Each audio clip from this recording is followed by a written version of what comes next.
In this lecture, you will learn about sets and dictionaries. Remember, lists and tuples were referred to as sequences. Well, sets and dictionaries are referred to as collections because they are unordered collections of items. Let's start explaining sets. A set is an unordered collection of unique items, and remember, unique items, not duplicate items allowed in a set. We can create a set using curly brackets, just like this. Let's say file set, and I'll store 3 integers in my set. A simple and practical use of sets now is when you have a list that has duplicate items and you want to remove those duplicate items from it. Let's say you have this list, file list, okay? We have 2 duplicate items. And to make a sequence of unique elements, you have to convert it to a set object. And we can convert a list to a set object using the set function. When you do that, duplicates will be removed automatically. So we are sort of updating our file list variable with a new value in this line of code. This new value will be a set that is generated by converting the list object to a set object. See now, printing the file list will reveal that duplicate items have been removed. And we now have a set object, not a list anymore. And that is because we converted our list to a set.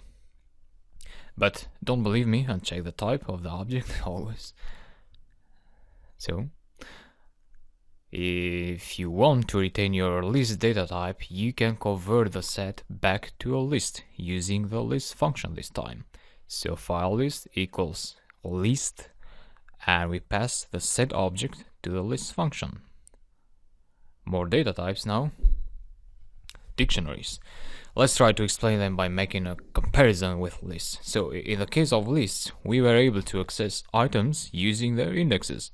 For dictionaries, we can access items using indexes declared explicitly by us.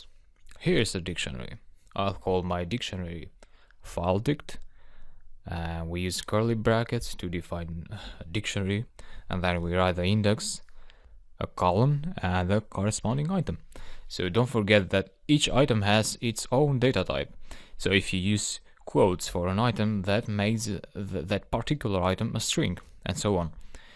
The items in this case are 2015, 2017, and 2019.